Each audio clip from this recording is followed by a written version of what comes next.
Shalom, damai di hati. Kembali lagi saat ini kita berjumpa dalam program Kusapa, kunjungan, sharing, dan penggembalaan.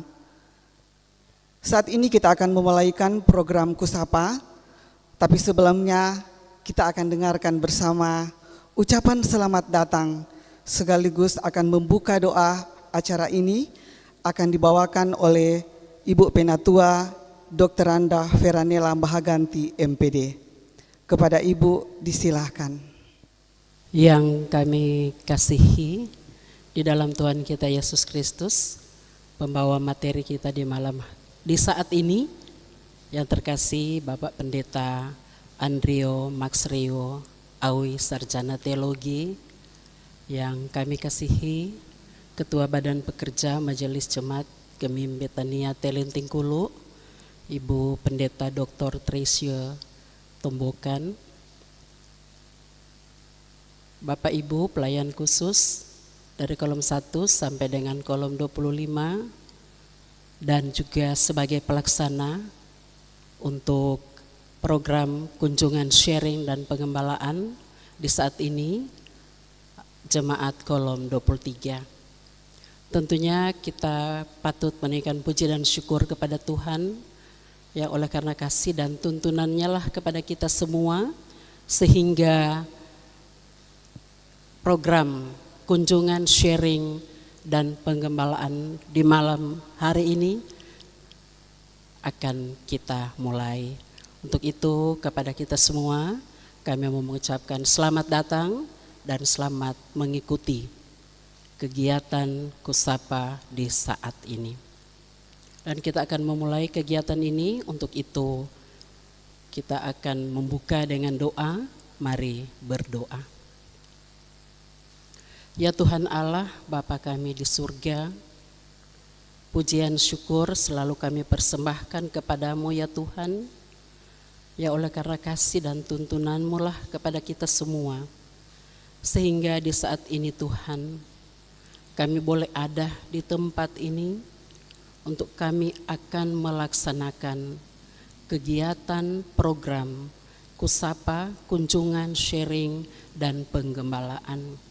Biarlah kiranya Tuhan, Engkau mau tuntun kami semua kepada pembawa materi, kepada kami Tuhan, jemaat-Mu dari kolom 1 sampai kolom 25. Terlebih lagi Tuhan sebagai pelaksana jemaat kolom 23.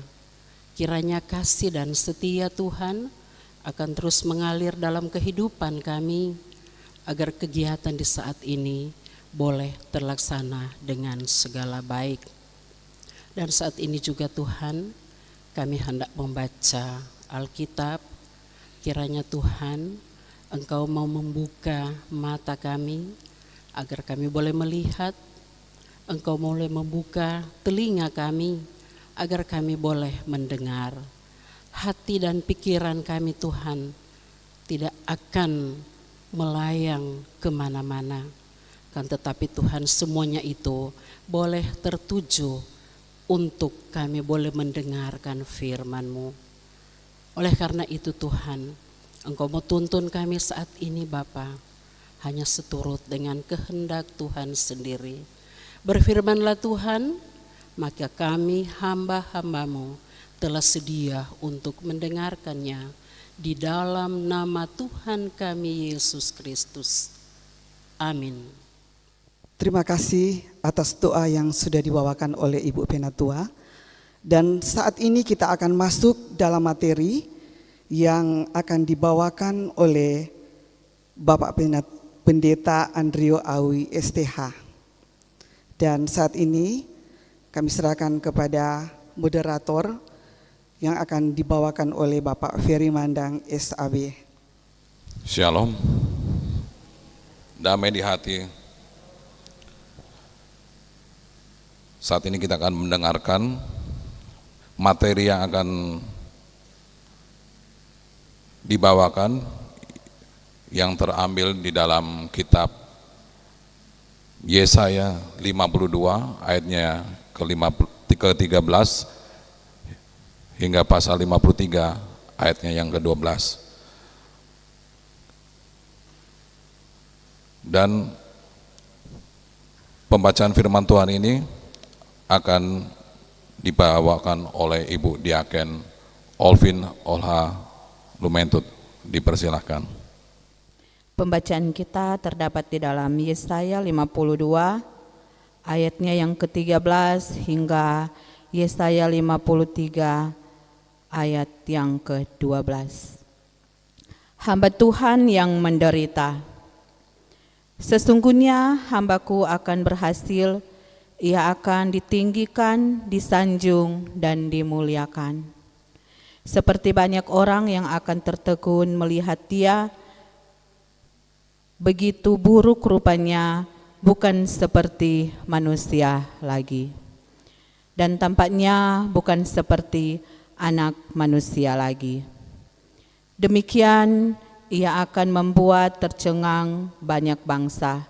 Raja-raja akan mengatupkan mulutnya melihat dia. Sebab apa yang tidak diceritakan kepada mereka akan mereka lihat, dan apa yang tidak mereka dengar akan mereka pahami. Siapakah yang percaya kepada berita yang kami dengar, dan kepada siapakah tangan kekuasaan Tuhan dinyatakan? Sebagai taruk ia tumbuh di hadapan Tuhan, dan sebagai tunas dari tanah kering ia tidak tampan, dan semaraknya pun tidak ada, sehingga kita memandang dia, dan rupa pun tidak, sehingga kita menginginkannya. Ia dihina, dihindari orang, seorang yang penuh kesengsaraan dan yang biasa menderita kesakitan. Ia sangat dihina sehingga orang menutup mukanya terhadap dia. Dan bagi kita pun dia tidak masuk hitungan. Tetapi sesungguhnya penyakit kitalah yang ditanggungnya, dan kesengsaraan kita yang dipikulnya. Padahal kita mengira dia kena tulah, dipukul, dan ditindas Allah. Tetapi dia tertikam oleh karena pemberontakan kita. Dia diremehkan oleh karena kejahatan kita. Ganjaran yang mendatangkan keselamatan bagi kita ditimpakan kepadanya, dan oleh bilur-bilurnya kita menjadi sembuh. Kita sekalian sesat seperti domba, masing-masing kita mengambil jalannya sendiri, tetapi Tuhan telah menimpakan kepadanya kejahatan kita sekalian.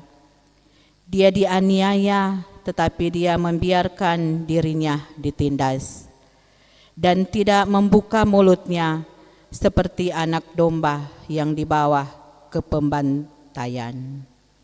Seperti induk domba yang keluh di depan orang-orang yang menggunting bulunya, ia tidak membuka mulutnya.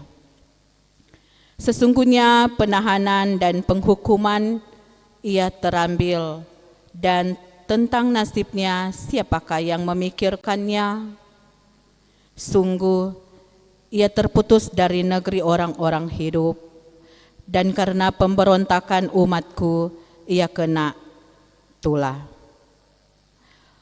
Orang menempatkan kuburnya di antara orang-orang fasik, dan dalam matinya ia ada di antara penjahat-penjahat. Sekalipun ia tidak berbuat kekerasan, dan tipu tidak ada dalam mulutnya. Tetapi Tuhan berkehendak meremukkan dia dengan kesakitan apabila ia menyerahkan dirinya sebagai korban penebus salah. Ia akan melihat keturunannya, umurnya akan lanjut, dan kehendak Tuhan akan terlaksana olehnya.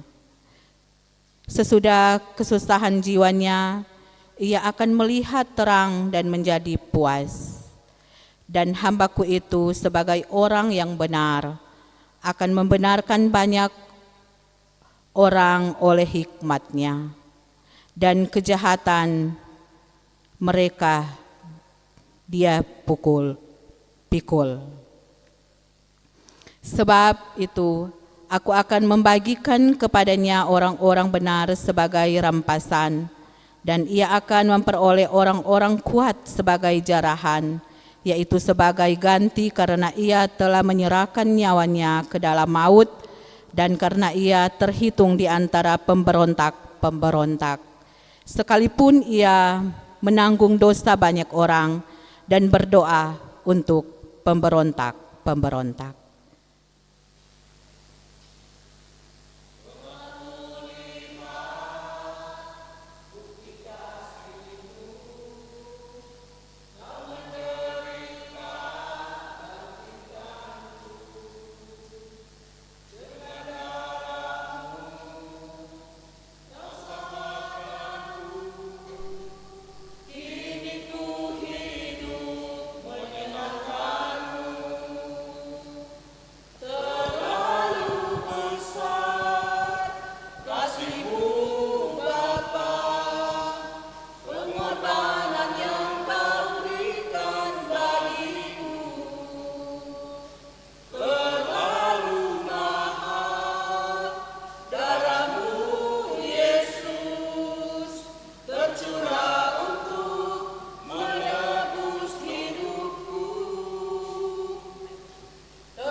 Demikian pembacaan Alkitab kita pada saat ini.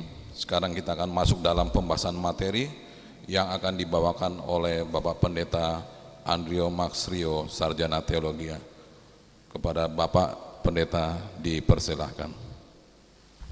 Shalom.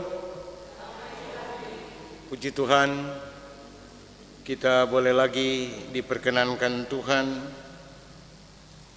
dalam program Kusapa, yang mana saat ini kita diajak untuk fokus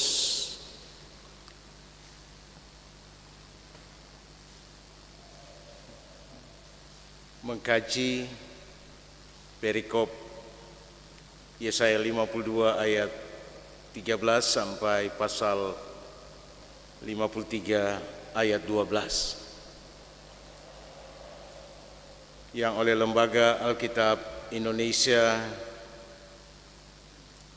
diberi judul Hamba Tuhan yang Menderita.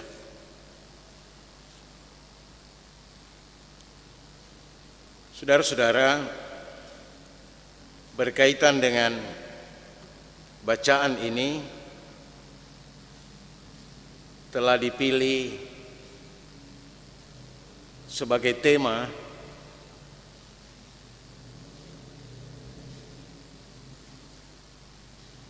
Dia yang menderita untuk membenarkan banyak orang. Memang dalam MTPJ ada dua frase yang diusulkan sebagai tema. Yang pertama, hamba Tuhan menderita tetap melayani Allah. Tetapi di penjelasan tentang alasan pemilihan tema, kita dapati frase tujuan daripada perikop ini di Minggu Sengsara yang ketiga diberi judul Dia yang Menderita untuk Membenarkan Banyak Orang. Karena itu saya cenderung memilih judul yang kedua, karena melihat alasan daripada frase ini jelas memiliki landasan teologis atau alasan yang lebih teologis sesuai dengan perikop pembacaan kita atau sesuai dengan teks dan konteks.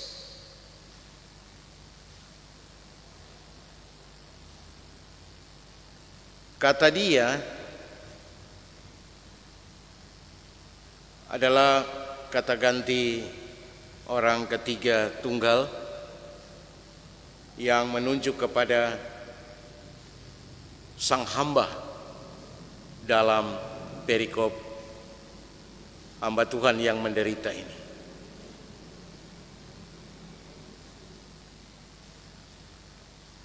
Hamba yang juga berarti dalam bahasa Ibrani biasa disebut ebed, dari asal kata abad,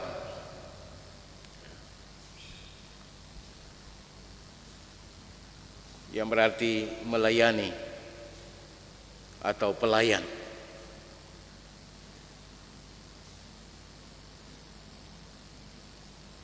Kata menderita berasal dari kata dasar derita yang artinya suatu hal yang menyusahkan atau menanggung hal yang menyusahkan hati. Berkaitan dengan itu ada 3 kata Ibrani berkaitan dengan menderita ini. Ada istilah menderita sengsara, di situ yada, ada menderita kesakitan, biasa disebut sickness, dan pain. Pain itu sakit secara psikis, sakit secara mental.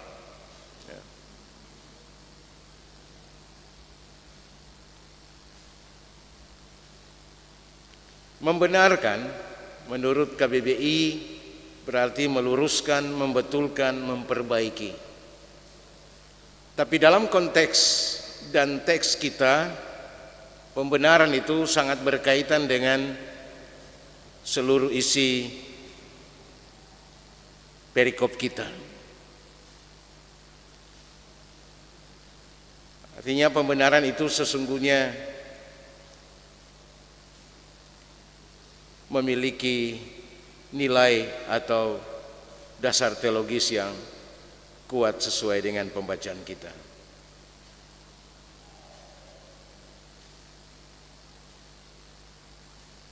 Dalam bahasa Ibrani, membenarkan itu mengambil kata sadak,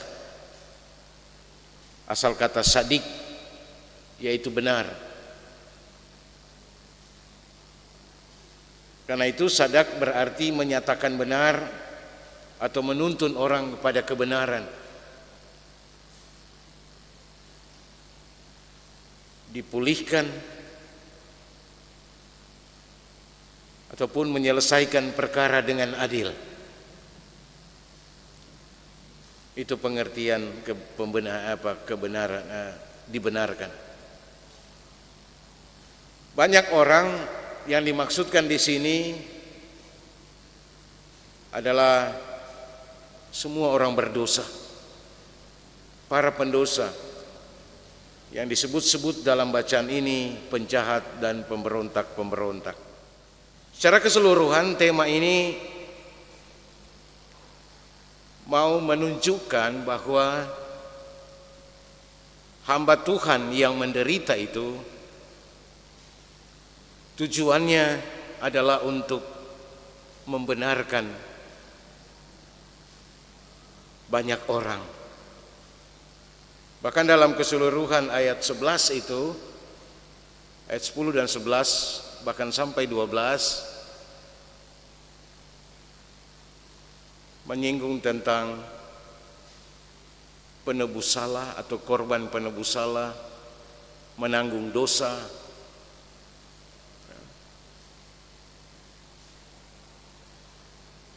Hal itu merupakan penegasan-penegasan kembali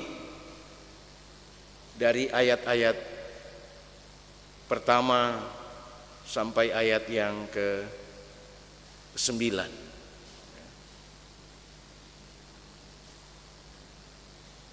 Itu sekitar penjelasan tema.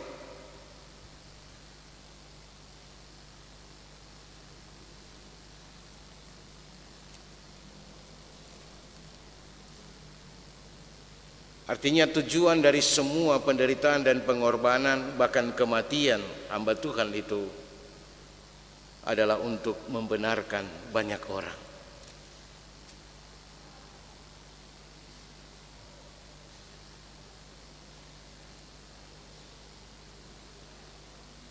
Alasan pemilihan tema, saudara-saudara, kita sedang memasuki minggu-minggu sengsara. Dan perikop pembacaan kita saat ini menjadi pokok pemberitaan di minggu sengsara yang ketiga. Alasan tema ini sesungguhnya untuk mempersiapkan seluruh warga gereja, jemaat kita, supaya memahami hamba Tuhan yang menderita, tapi juga agar mereka memiliki landasan-landasan teologis tentang Yesus yang menderita dan mati untuk menebus dan mengampuni dosa-dosa kita. Dan selanjutnya di minggu-minggu sengsara ini, agar supaya sebagai warga gereja kita dimampukan mengaplikasikan penghayatan kita terhadap penderitaan dan kematian Yesus Kristus.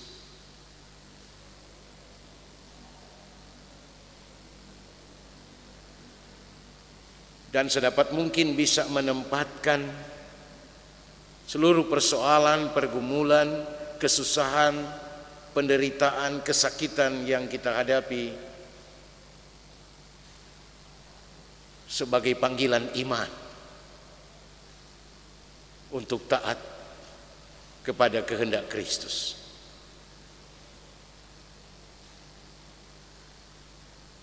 Tapi tema ini juga bermaksud supaya jemaat dapat membedakan mana penderitaan karena konsekuensi iman, tapi juga mana penderitaan karena kesalahan, karena kelalaian diri kita sendiri atau orang lain.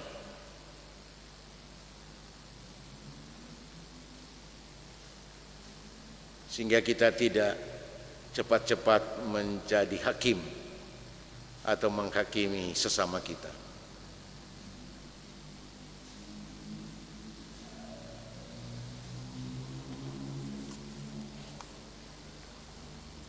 Sekarang kita masuk kepada latar belakang kitab Yesaya. Kitab Yesaya ini adalah ucapan-ucapan atau nubuatan-nubuatan yang disampaikan oleh Nabi Yesaya yang diperkirakan bekerja pada abad ke-8 Masehi atau di antara tahun 750 sampai tahun 700 sebelum Masehi. Pasal 1 menjelaskan masa kerja Yesaya pada waktu 4 raja berkuasa.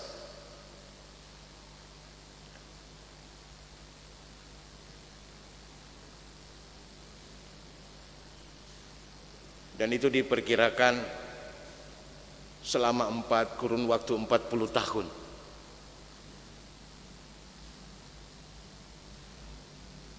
Yesaya artinya Tuhan adalah penyelamat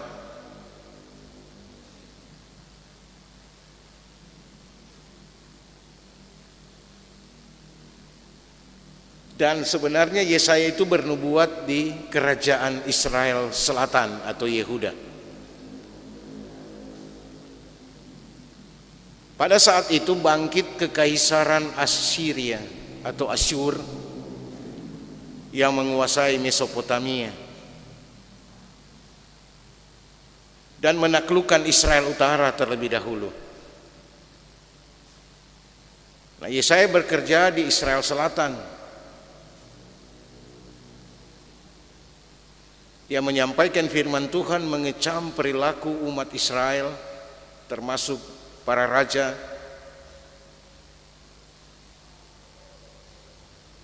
Walaupun Israel Selatan, Yehuda tidak dihancurkan oleh Asyur, tidak diangkut ke dalam pembuangan seperti Israel Utara, tetapi mewajibkan Israel Yehuda untuk membayar upeti. Masih ada pemerintahan di kerajaan Yehuda, masih ada raja-raja di sana, tapi mereka dalam penguasaan kerajaan Asyur.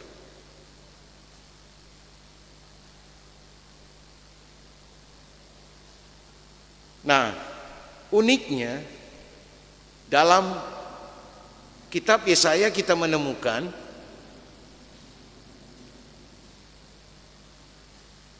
Yesaya ini bernubuat juga sampai di zaman pemerintahan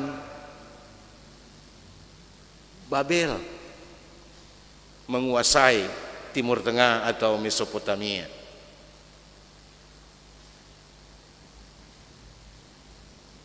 Karena itu kitab Yesaya ini harus kita bagi, dan menurut para ahli dibagi 3 bagian. Yaitu yang pertama pasal 1 sampai pasal 39 disebut sebagai Proto Yesaya atau Yesaya pertama.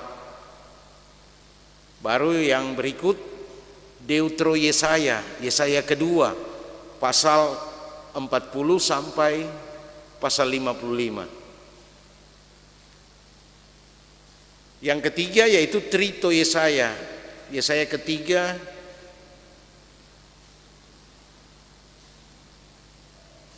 atau biasa dikenal dengan Trito Yesaya, pasal 56 sampai 66. Nah, perikop pembacaan kita pasal 52 ayat 13 sampai pasal 53 ayat 12 itu terdapat di dalam Deutero Yesaya. Dan dikhususkan lagi bagian ini menjadi nyanyian atau nubuatan tentang hamba Tuhan. Kita menemukan beberapa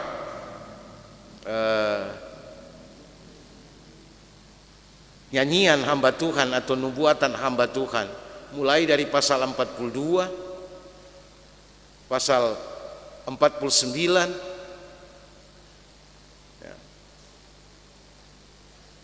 dan terakhir dalam pasal 52 ayat 13 dan seterusnya itu. Saudara-saudara, penting saya sampaikan di sini juga bahwa mengapa saya katakan uniknya Yesaya yang bekerja di abad ke-8 itu bisa menyinggung tentang Kores yang pada catatan sejarah Kores itu berkuasa di abad ke-6, kurang lebih di tahun 520 sebelum Masehi. Nah, kita bisa melihat dalam pasal 49 ayat 6.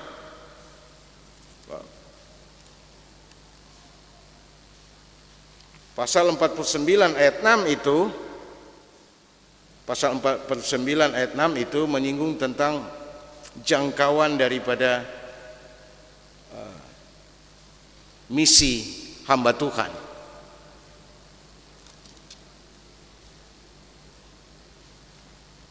Pembicaraan tentang hamba Tuhan itu sebenarnya sudah dimulai sejak pasal 42.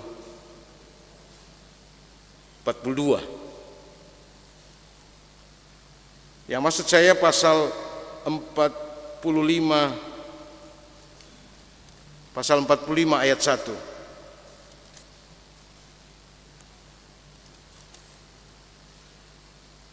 Coba kita tengok sejenak pasal 45 ayat 1. Beginilah firman Tuhan, inilah firmanku kepada orang yang kuurapi, kepada Kores yang tangan kanannya kupegang. Kores ini adalah raja Persia, yang ketika Persia menguasai Mesopotamia atau Timur Tengah, menjatuhkan Babel, dia memulangkan orang Israel ke Yerusalem di zaman Zerubabel.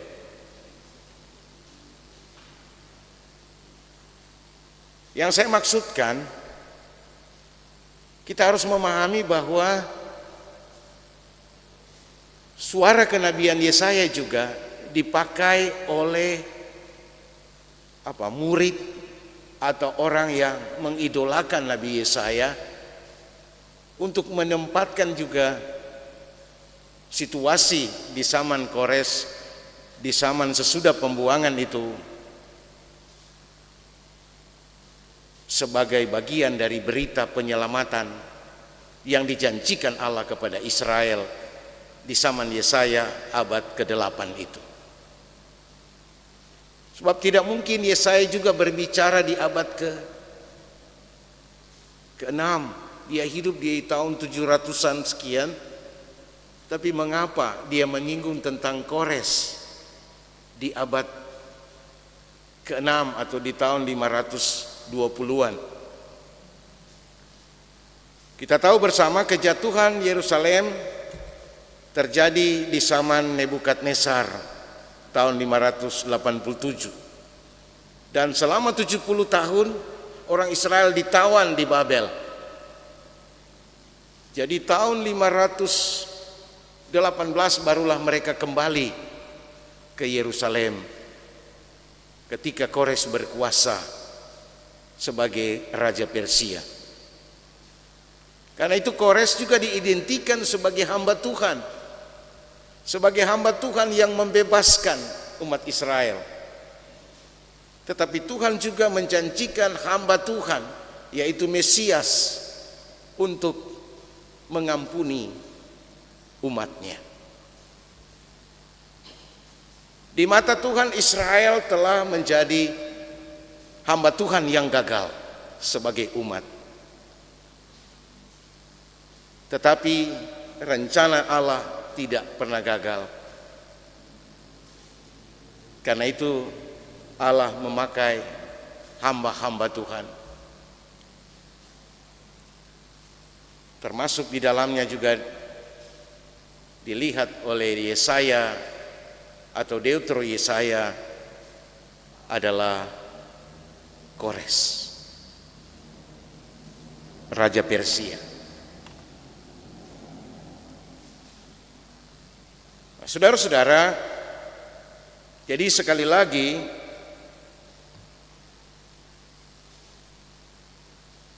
kitab Yesaya ini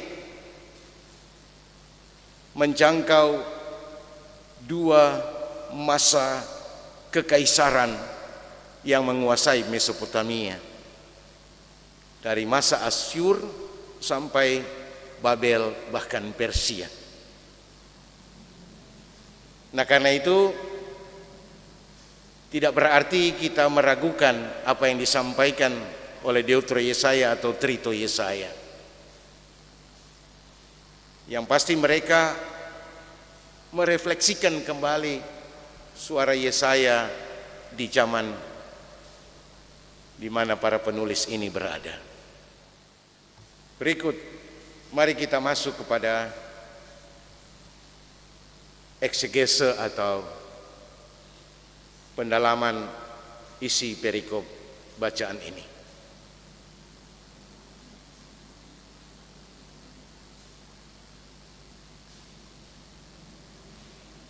Perikop bacaan kita sangat dikenal sebagai nyanyian hamba Tuhan. Dan lebih khusus lagi hamba Tuhan yang menderita.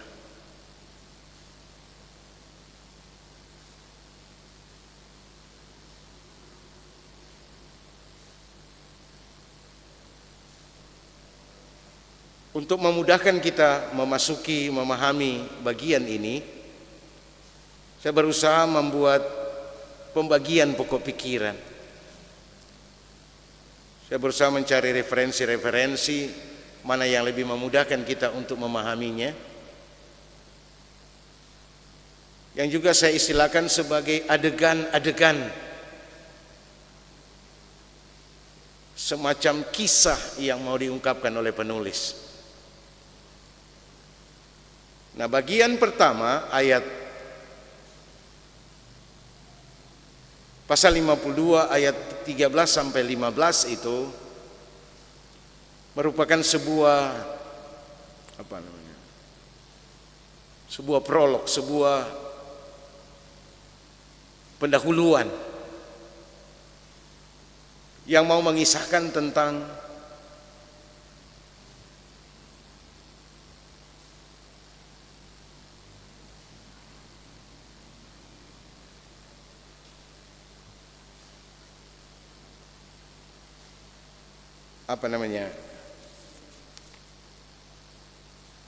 keberhasilan Sang Mesias atau hamba Tuhan ini.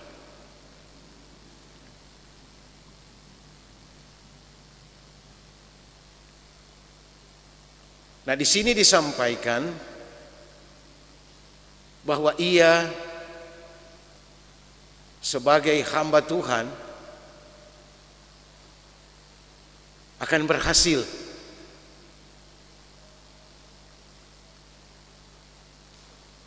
sesungguhnya hambaku akan berhasil.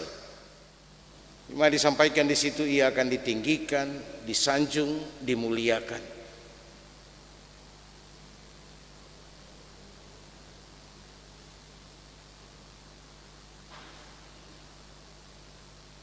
Yang membuat orang banyak tertegun, tercengang.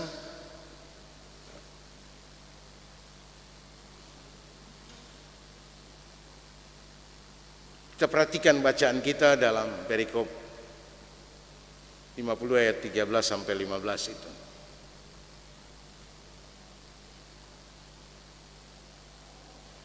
Nah, saya mereferensikan supaya kita membandingkan itu dengan Filipi pasal 2 ayat 6 sampai 11. Di mana Rasul Paulus melihat penggenapan daripada bagian ini di dalam Yesus Kristus yang datang mengosongkan diri,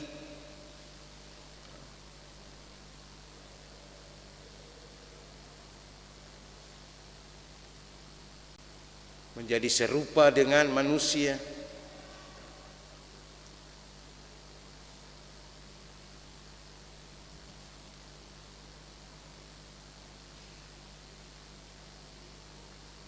Nah, keberhasilan hamba Tuhan ini sekali lagi digambarkan dengan begitu unik.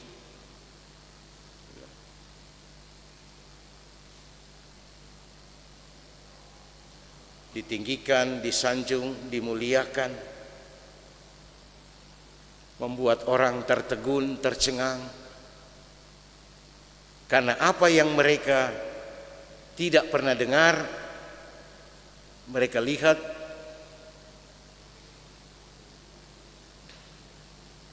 atau tidak pernah diceritakan, mereka lihat. Artinya sesuatu yang baru, sesuatu yang aneh, sehingga membuat mereka tercengang atau terkejut. Tapi tercengang masih lebih memiliki makna yang penuh ekspresi, merasa heran dan kagum. Walaupun di situ digambarkan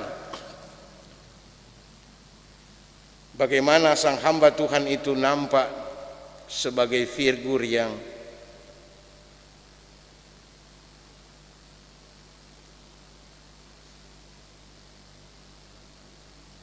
rupanya bukan seperti manusia lagi, tampaknya bukan seperti anak manusia lagi. Itu baru gambaran awal dari sang hamba Tuhan ini. Tapi sudah menunjukkan tentang keberhasilan yang akan ia capai. Nah, karena itu pada pokok pikiran yang kedua, mari kita lihat pasal 53 ayat 1 sampai 3.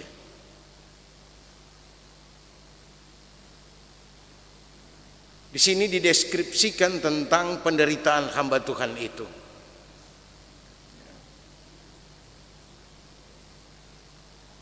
Pasal 52 ayat 1 sampai 3. Mohon maaf, pasal 53 ayat 1 sampai 3. Pertama-tama digambarkan oleh penulis Yesaya ini suatu pertanyaan retoris.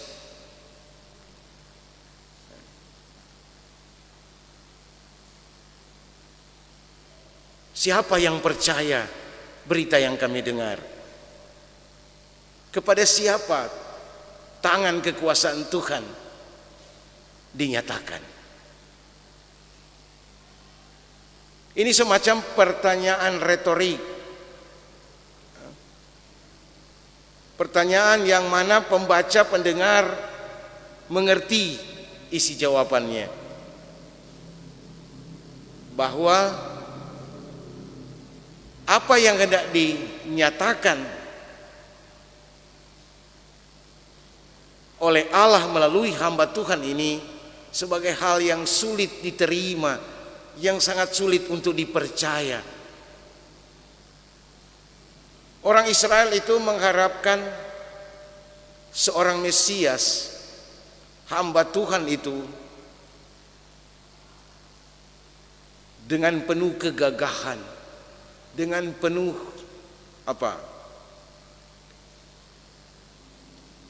kemuliaan sebagai seorang raja.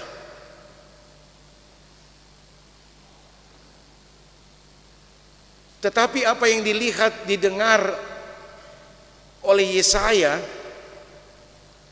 hamba Tuhan ini tampil sebagai taruk di hadapan Tuhan. Taruk itu artinya pohon yang sudah ditebang, tinggal tuurnya atau tinggal batangnya. Baru di batang itulah tumbuh tunas. Hal ini menggambarkan tentang peran Israel selaku umat Tuhan yang berperan sebagai hamba telah gagal. Mereka telah ditebang. Dan karena itu dari batang yang ditebang itu muncullah tunas. Batang dan tunas itu tumbuh juga di tanah yang kering.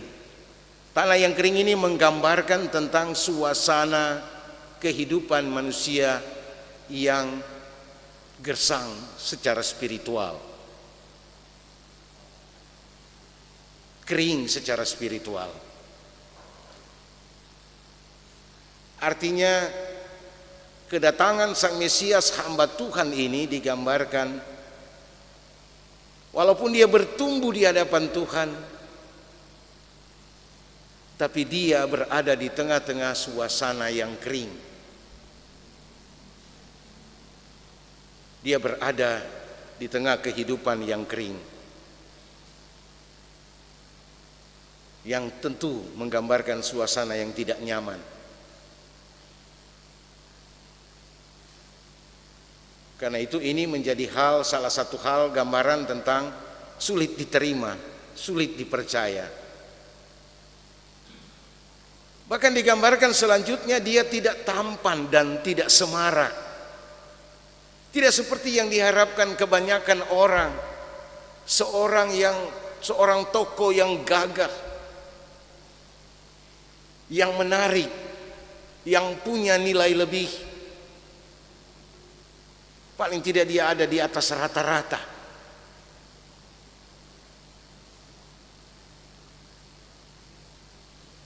Dia tidak memiliki ketampanan, tidak memiliki semarak, tidak memiliki daya tarik. Bahkan dia dihina dan dihindari orang banyak. Nah, itulah gambaran yang pertama tentang penderitaan hamba Tuhan ini. Berikut pokok pikiran yang selanjutnya,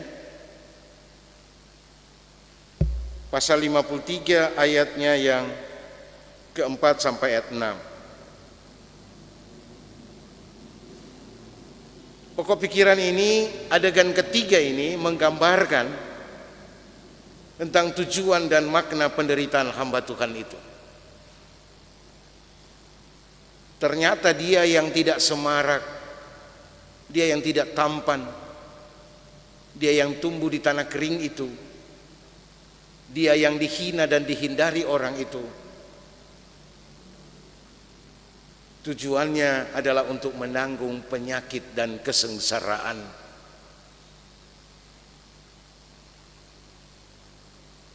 Dia memikul sengsara, dia tertikam, dia diremukkan. Kejahatan yang seharusnya menimpakan hukuman bagi kita ditimpakan kepadanya.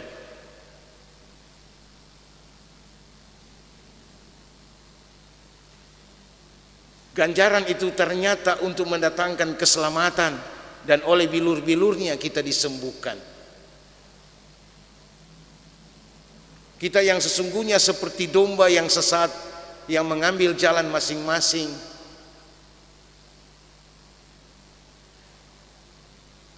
tapi diselamatkan.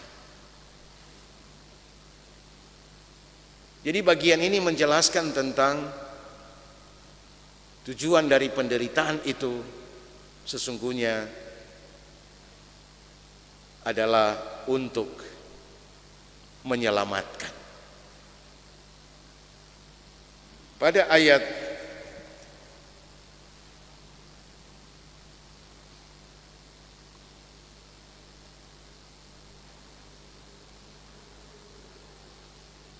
ke-8 di situ disinggung tentang,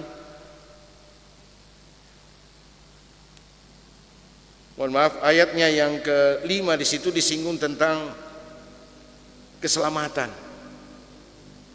Di situ menggunakan kata shalom dalam bahasa Ibrani.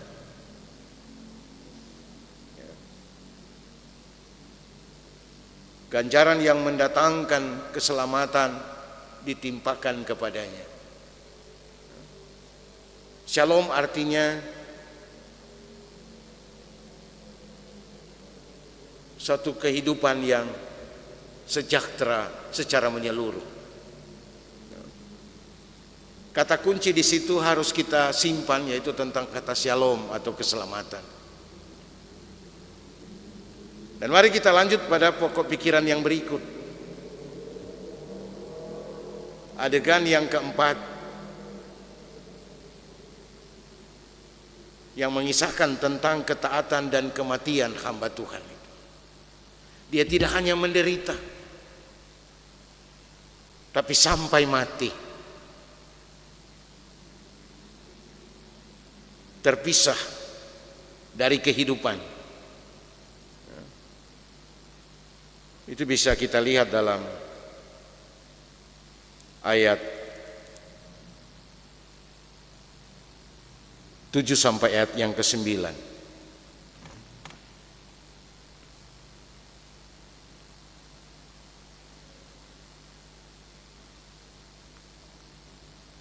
terputus dari negeri orang-orang hidup.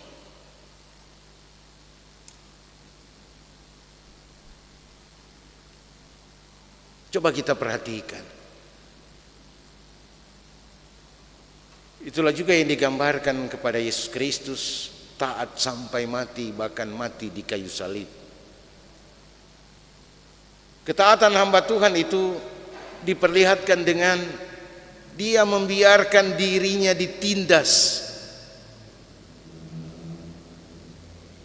Kalau sebelumnya ditikam, diremukkan, ini ditindas seperti anak domba yang digiring ke pembantaian, seperti induk domba yang tidak membuka mulutnya ketika bulu-bulu kulitnya dikupas.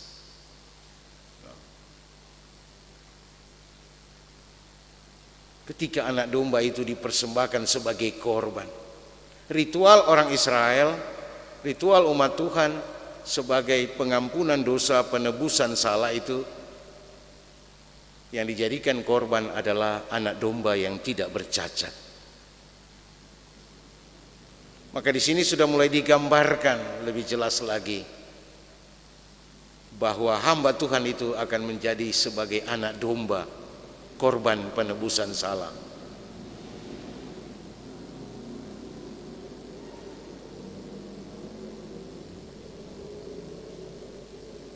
Dia dihukum mati, terpisah dari orang-orang hidup.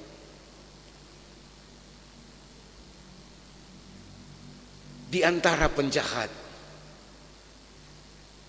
Ini sudah menggambarkan tentang bagaimana Yesus berada di antara dua penjahat yang disalibkan.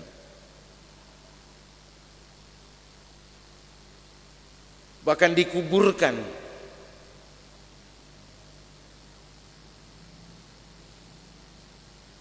Di antara pemberontak-pemberontak.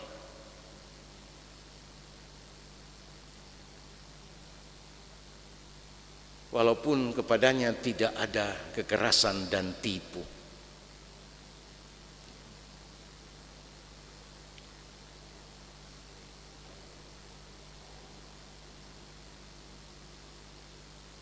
Itu adegan keempat.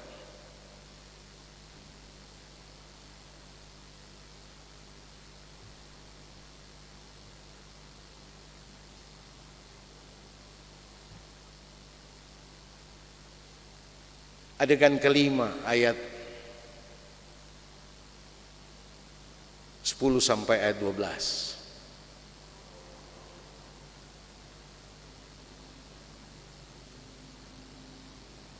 Diberi judul di situ kemenangan hamba Tuhan. Bahwa ternyata penderitaan dan kematian hamba Tuhan itu atau sang Mesias yang dinubuatkan ini adalah kehendak Allah. Kehendak Allah yang menjadikan dia sebagai korban penebus salah.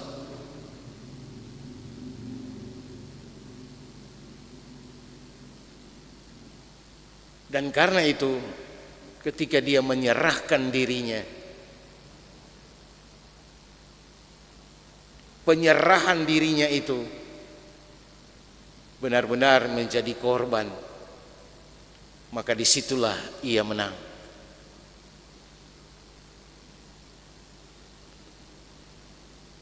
Sehingga kemenangannya itu membuat ia mampu melihat keturunan dan umurnya panjang. Jadi lanjut, ia akan melihat terang dan menjadi puas.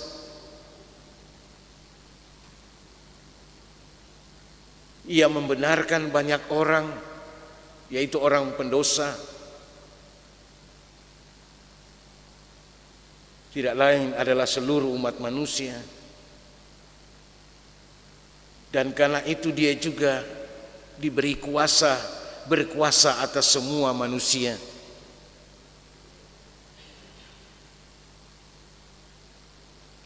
Semua orang-orang besar pun dijadikan sebagai jarahan. Artinya kalau barang jarahan itu tunduk kepada siapa yang memiliki. Maka dia menanggung dosa orang banyak dan berdoa bagi pemberontak-pemberontak. Itulah kemenangan sang hamba Tuhan. Nah, karena itu saudara-saudara, bicara tentang penderitaan,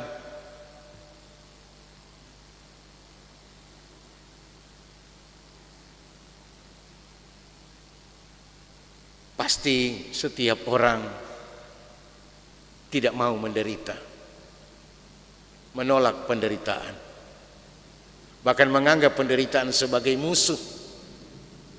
Tapi seandainya penderitaan itu kita gambarkan sebagai oknum, Yesus sendiri berkata, kasihilah musuhmu dan berdoalah bagi mereka. Karena itu seharusnya sebagai orang Kristen kita mau diajak untuk jangan memusuhi penderitaan.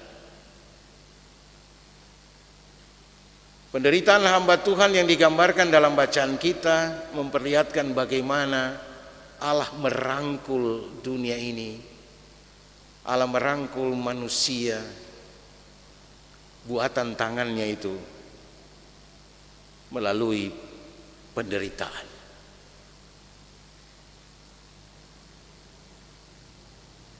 Walaupun penderitaan sulit diterima, sebagai hal yang sulit dihadapi,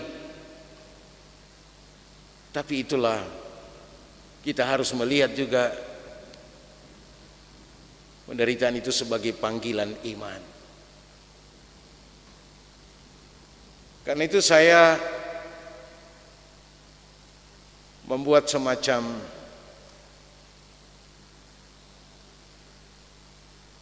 intermezzo di dalam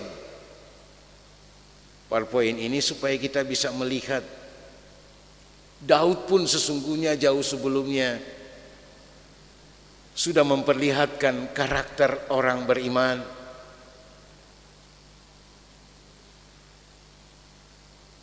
Sekalipun aku berjalan dalam lembah kekelaman, lembah kematian, lembah maut, atau lembah bayang-bayang maut, aku tidak takut bahaya. Karena penderitaan selalu mendatangkan pikiran dan perasaan bahwa kita sedang berada dalam bahaya yang mengerikan dan menakutkan.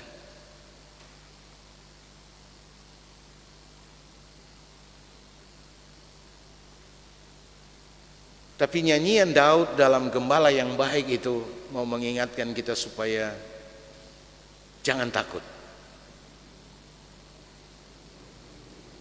menghadapi penderitaan.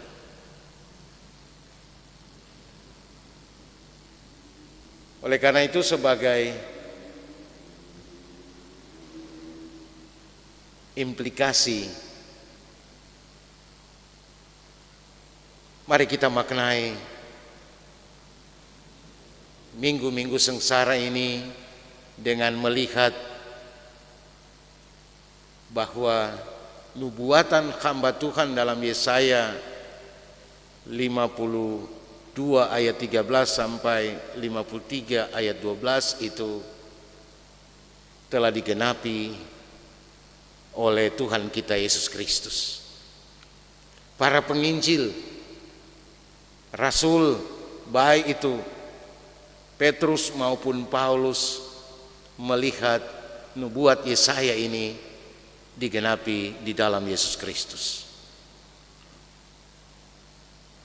Bahwa semua yang digambarkan oleh Yesaya dalam perikop ini nyata, tepat dengan apa yang dijalani oleh Yesus Kristus.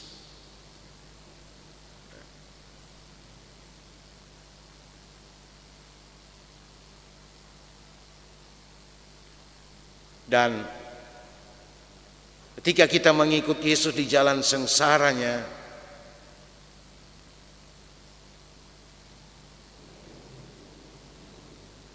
sebagai orang-orang percaya, sebagai gereja, kita harus menjadikan setiap penderitaan, kesusahan yang kita alami dan hadapi sebagai panggilan iman. Harus siap menderita karena iman. Karena ternyata kita melihat dalam penggenapan nubuatan ini di dalam Yesus Kristus, tidak ada mahkota tanpa penderitaan. Tidak akan ada tujuan yang berhasil tanpa pengorbanan.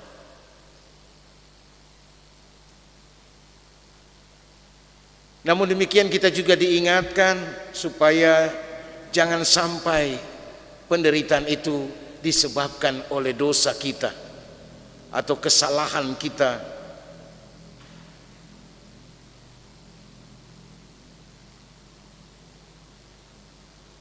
Misalnya melakukan tindakan-tindakan kekerasan, baik secara fisik, verbal, melakukan kekerasan dalam rumah tangga, atau terlibat dalam dunia sosial media yang menyebarkan hoax atau kebohongan. Kita menderita karena melakukan ketidakadilan, menyalahgunakan kekuasaan, membuat orang lain menderita. Sedapat mungkin prinsip ini mau menegaskan, biarlah kita yang menderita, tapi jangan sampai membuat orang lain menderita karena kita. Itu panggilan iman.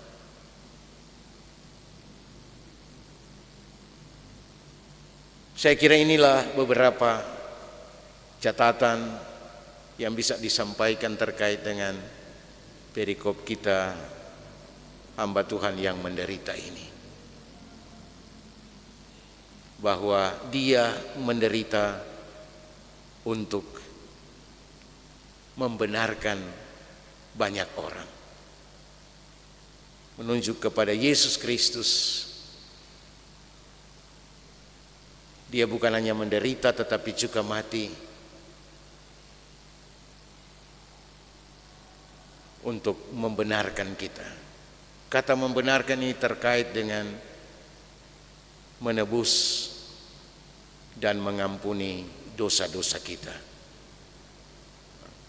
Kita yang seharusnya dihukum, kita yang harusnya dihakimi, kita yang seharusnya disiksa, tapi dia menanggung itu. Dia menggantikan kita. Semoga kita dapat memaknai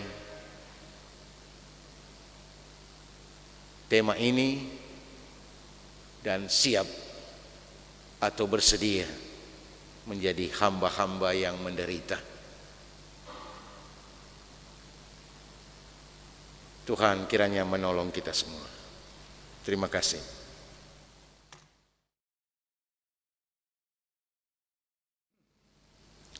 Makasih. Mau bilang tanya atau apa ini? Mendengarkan apa yang disampaikan. Situasi Yesaya pasti berbeda dengan situasi kita sekarang. Karena dari gambaran tadi diberi penjelasan waktu itu umat pada situasi yang sulit kan, karena itu kerajaan semua jatuh dan sebagainya.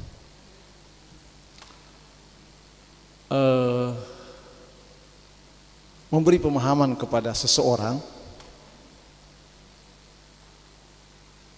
bagi orang yang mungkin pernah merasakan hal sebuah penderitaan atau kesusahan, dia akan lebih gampang mungkin orang mau memberi penjelasan kalau berkaitan dengan apa yang orang bicarakan. Kalau zaman kita sekarang, yang ada jemaat mungkin tak lahir di tahun berapa ya?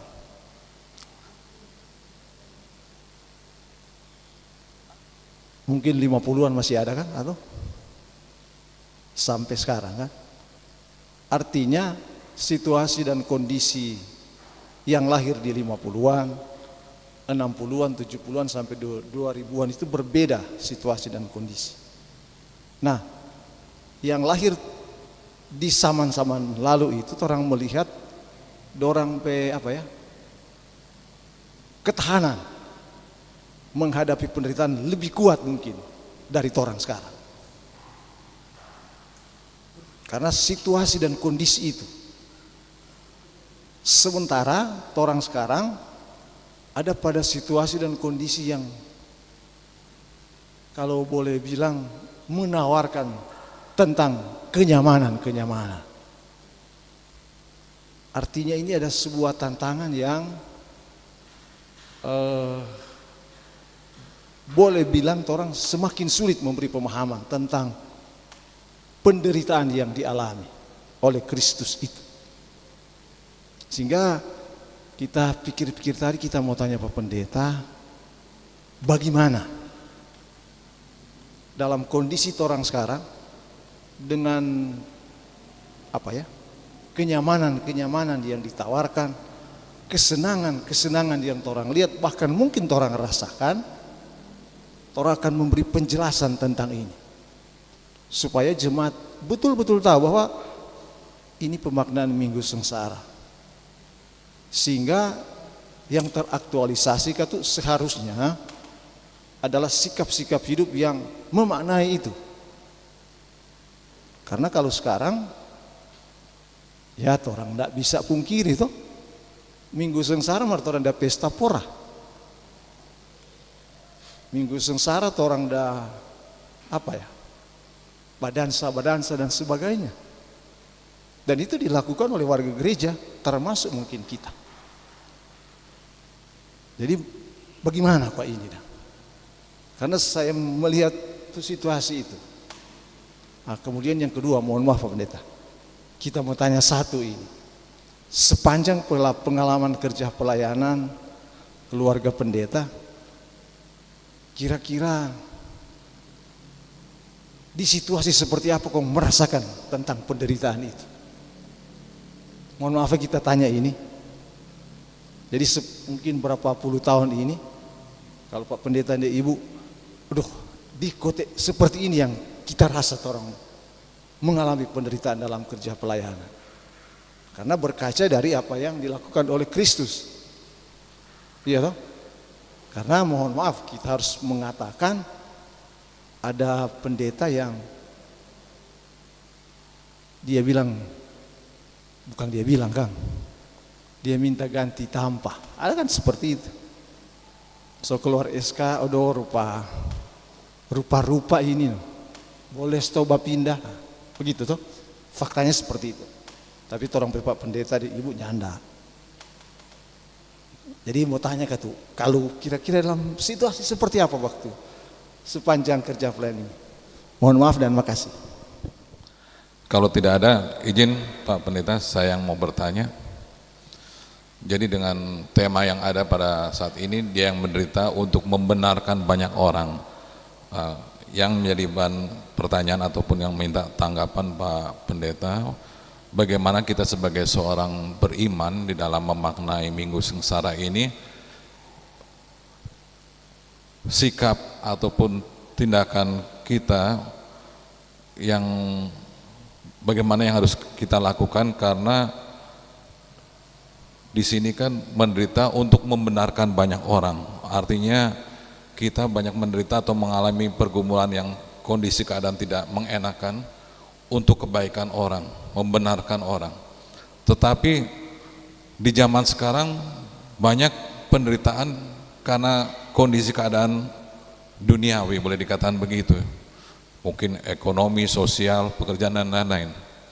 Nah, bagaimana sikap kita sebagai umat percaya, orang Kristen dalam memaknai ataupun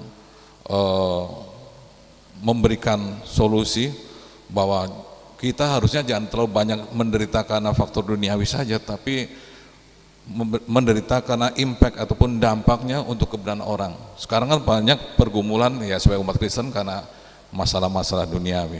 Mungkin itu saja. Terima kasih. Baik, saya mulai dengan tanggapannya orang kedua atau dari MC atau moderator. Jadi Yesus sendiri waktu di Taman Getsemani berdoa, bermohon, kalau boleh cawan ini lalu daripadaku, tapi biarlah kehendakmu yang jadi. Ada keinginan untuk menolak penderitaan yang harus ia jalani, tapi itu tidak mungkin, walaupun dia mengucapkan itu sebagai satu kerinduan, harapan kan. Nah, saya mulai dari situ karena melihat kecenderungan manusia sekarang ini ya, orang yang mau menderita itu dibilang bodoh. Buat apa mau menderita for orang lain, apalagi mau menderita for orang tidak berguna. Itu kedatangan Sang Mesias itu juga dinubuatkan Yesaya seperti itu. Dia tidak tampan dan tidak semarak. Dia tidak tampil sebagai seorang tokoh besar, pahlawan, sebagai seorang raja dengan penuh kemuliaan. Karena itu Yesaya memulai dengan pesimisme atau asumsi bahwa siapakah yang percaya kepada berita yang kami dengar? Kepada siapakah tangan Tuhan dinyatakan? Dan sangat terbukti banyak orang Yahudi, orang-orang yang sesungguhnya mempunyai gelar sebagai umat Tuhan tidak percaya. Bahkan sampai saat ini Keyahudian tidak dapat menerima Yesus sebagai Mesias, sebagai hamba Tuhan yang dinubuatkan oleh Yesaya. Karena mereka mengharapkan bukan seperti itu. Nah, karena itu dunia ini memang akan melihat penderitaan itu sebagai kutukan. Stigma terhadap orang yang menderita itu seperti itu sampai sekarang masih ada. Karena itu menderita dianggap memalukan, dianggap sebagai hal buruk. Namun bukankah ketika kita sebagai orang tua bekerja keras, berjuang, mencurcurkan keringat, waktu dan tenaga semua itu untuk siapa? Untuk anak-anak. Kurang ada tuh orang tua bilang, kurang mau mati kita kongoni, mau mengerti orang tujuan pengorbanan ini. Nah, karena itu nilai-nilai penderitaan itu harus kita tempatkan sebagai panggilan iman, bukan sebagai hal yang memalukan, yang menyusahkan. Karena sedikit menyinggung juga pertanyaan pertama tadi, penderitaan itu bukan hanya secara fisik, tapi juga secara batin, secara psikis, kan? Bersangkut paut dengan tekanan jiwa, tekanan batin yang bisa memunculkan penyakit. Kalau stres terlalu berat itu bisa berdampak di lambung, mah, jantung, segala macam toh. Bagaimana dokter? Itu bagian dari penderitaan yang umumnya juga kita hadapi dan jalani dalam hidup ini. Hanya sering kita terjebak pada menganggap penderitaan itu hal yang memalukan. Ya, saya tadi sempat menyinggung, kalau penderitaan itu memang kita tidak inginkan, kita benci, kita musuhi, dan kita anggap sebagai musuh, mari kita ambil perkataan Yesus. Kita tidak boleh membenci musuh kita, malah mengasihi dan berdoa untuk mereka. Rangkul justru ini penderitaan.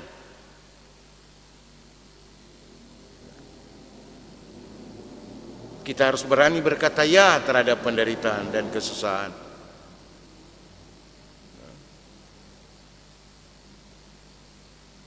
Nah, memang di zaman Yesaya umat diberikan berita pembebasan dan janji pengampunan, pemulihan oleh Allah melalui Nabi Yesaya. Pembebasan itu sudah dikerjakan oleh Allah melalui Raja Kores. Bayangkan umat ini ditindas di zaman Asyur, ditindas dan dibuang di zaman Babel Nebukadnezar. Tapi kemudian Kores membebaskan, memulangkan orang Israel ke Yerusalem. Tapi itu belum cukup, mereka harus dipulihkan, harus diampuni. Dan Allah mengerjakan itu melalui nubuatan hamba Tuhan yang penggenapannya oleh para penginjil, yaitu Yesus Kristus. Gambaran penderitaan dan kematian Yesus sangat mirip dengan gambaran nubuatan dalam Yesaya 53 ini. Karena itu sesungguhnya penderitaan itu bukan soal kita tidak nyaman saja atau tidak ada misalnya di zaman modern ini kan tadi disinggung oleh Bapak Penatua Hen. Sekarang sudah zaman nyaman, zaman penuh dengan kemudahan, berbeda dengan di masa lalu. Tetapi media sosial itu juga bisa menciptakan penderitaan.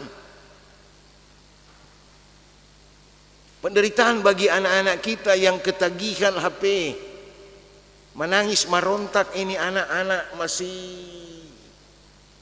kecil, kalau tidak diberikan HP untuk program YouTube anak-anak itu toh.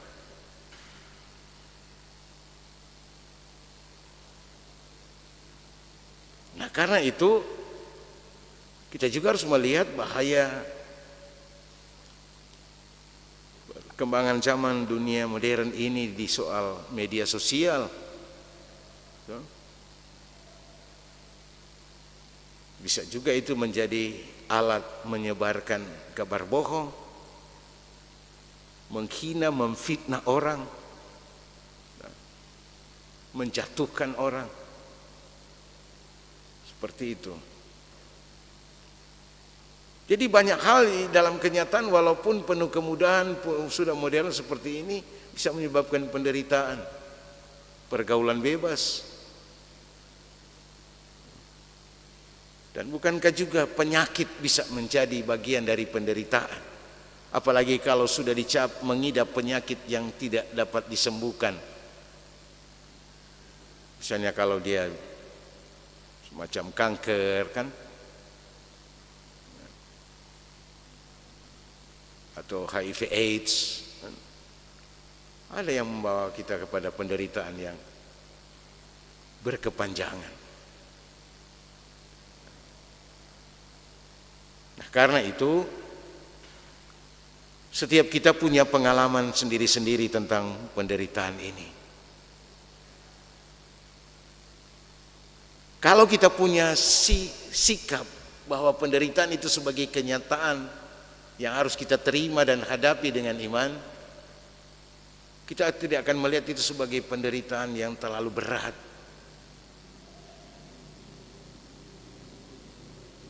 Karena bukankah sering kita mendengarkan firman, marilah kepadaku hai kamu yang menanggung beban. Yesus sendiri berkata, serahkanlah segala khawatirmu kepadaku, sebab aku yang memelihara kamu.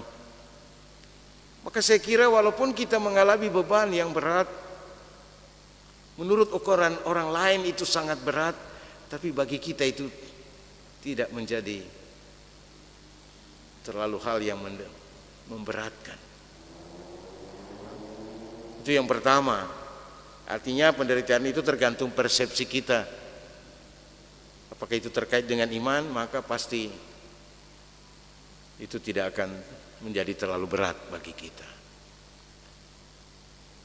Tetapi sebagai pengalaman, banyak kali penderitaan yang berat kita hadapi adalah tekanan mental, tekanan psikis, tekanan dalam pekerjaan. Termasuk ketika sistem di mana kita berada tidak berjalan sebagaimana semestinya, maka kita marah pasti kan. Pasti ada reaksi yang tidak sedang dengan itu, bagian dari penderitaan. Apalagi ketika kita mau bereaksi, kita tidak punya daya untuk mendobrak, untuk memperbaiki itu. Menderita. Paling tidak orang bilang sakit hati, sampai disebut sebagai barisan sakit hati. Dunia ini kan begitu kejam.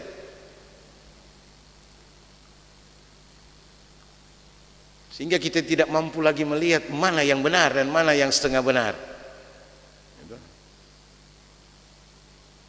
Tapi itu juga bagian dari penderitaan.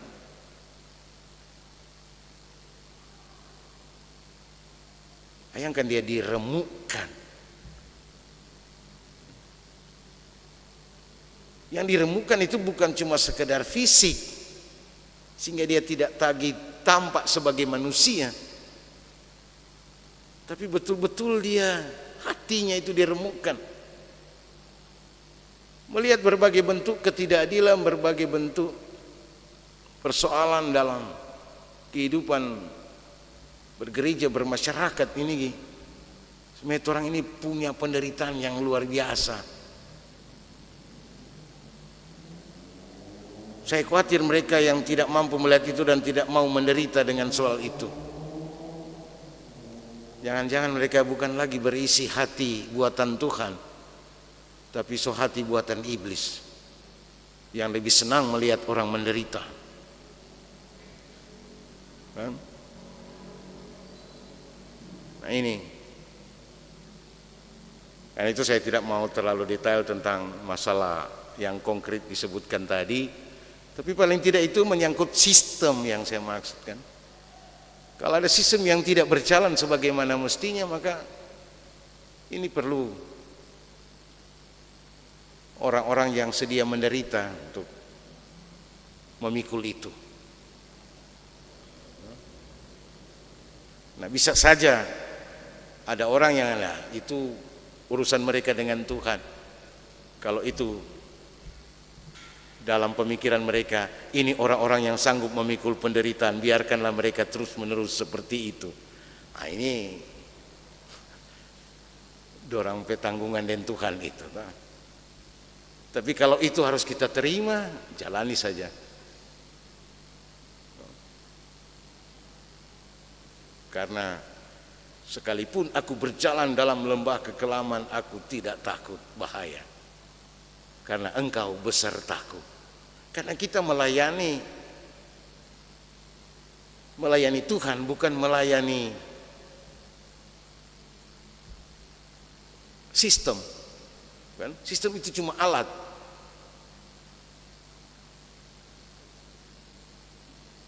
Tapi kalau ada orang-orang yang menyalahgunakan sistem dan menyebabkan orang lain menderita, maka berbahagialah kita Karena itu berarti kita mengambil bagian dalam penderitaan bersama Kristus. Sehingga kalau kita bersama Kristus dan kita anggap Kristus sudah memikul itu, buat apa kita mau jadi beban berat bagi kita? Walaupun itu bagi orang lain ini berat.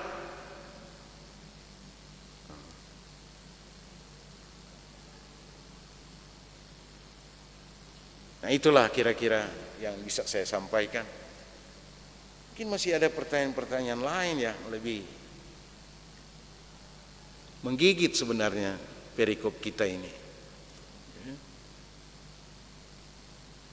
Karena bersentuhan langsung dengan kenyataan dalam kerja pelayanan kita. Karena penderitaan ini bukan cuma menyangkut fisik, tapi terutama yang membuat sebenarnya kita sedang menderita adalah pragmatisme.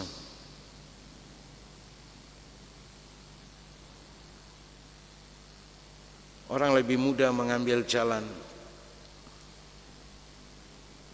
yang gampang daripada jalan yang sulit.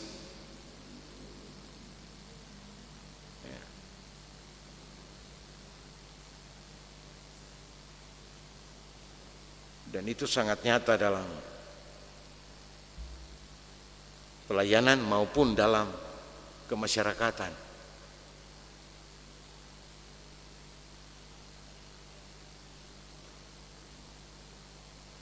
Demikian bisa dikembalikan pada MC.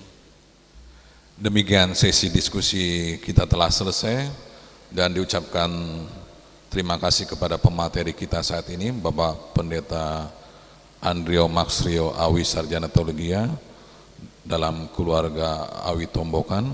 Kiranya Tuhan Yesus selalu menyertai dan memberkati Bapak Pendeta bersama keluarga dalam tugas pelayanan. Dan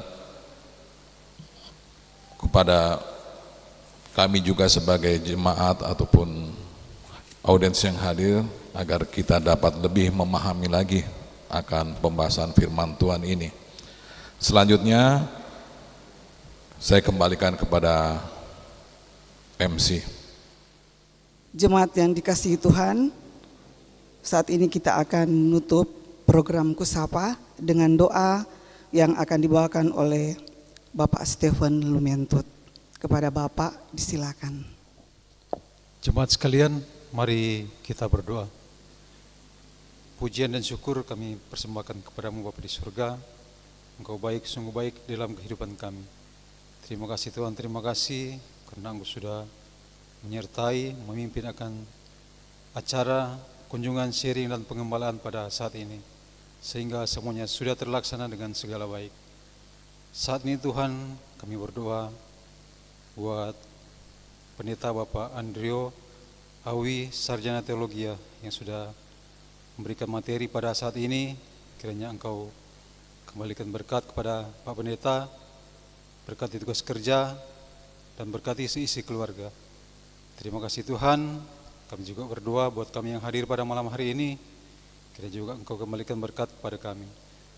Tadi pula kami sudah memberikan persembahan Tuhan, kiranya Engkau berkati persembahan itu, agar supaya persembahan itu boleh dipergunakan sebagai yang peruntukan yang ada di gereja ini. Terima kasih Tuhan. Sebentar kami akan kembali ke tempat kami. Kiranya Engkau berkati kami, pimpin langkah kami agar supaya kami boleh tiba di tempat kami dengan segala baik. Sebentar juga kami akan beristirahat. Kiranya juga Engkau berkati kami, jaga lindungi kami, jauhkan dari kami mara bahaya, sakit penyakit terlebih maut sekalipun Tuhan, agar supaya kami boleh beristirahat dan kami boleh dibangunkan besok pagi dengan tubuh yang sehat dan berkati. Terima kasih Tuhan, terima kasih. Kami akan tutup acara ini dalam nama Tuhan Yesus. Amin. Salam. Terpujilah nama Tuhan yang terus menuntun, memberkati kita semua, sehingga acara kunjungan sharing dan pengembalaan di saat ini sudah boleh kita ikuti bersama dan sudah boleh terlaksana dengan segala baik. Untuk itu sebagai pelaksana saya mau menyampaikan banyak terima kasih kepada pemateri kita di saat ini yang terkasih Bapak Pendeta Andrio Awi Sarjana Teologi. Kiranya Tuhan Yesus terus memberkati Bapak dalam tugas pekerjaan di mana saja Bapak pergi dan berada. Dan terima kasih juga kepada Bapak Ibu Pendeta yang sudah boleh hadir. Terima kasih juga kepada Bapak Ibu pelayan khusus dari kolom 1 sampai kolom 25 yang sudah hadir di saat ini. Tuhan Yesus memberkati kita semua, juga kepada pelaksana dari Jemaat kolom 23 yang sudah menuntun acara ini dari awal sampai berakhirnya sehingga boleh terlaksana dengan segala baik. Dan juga kepada tim multimedia yang sudah boleh mengantar kita dalam acara di saat ini. Kami juga mau menyampaikan banyak terima kasih. Tuhan Yesus memberkati. Dan sekali lagi kami atas nama pelaksana menyampaikan banyak terima kasih. Kiranya Tuhan Yesus terus memberkati dan menolong kita semua. Shalom.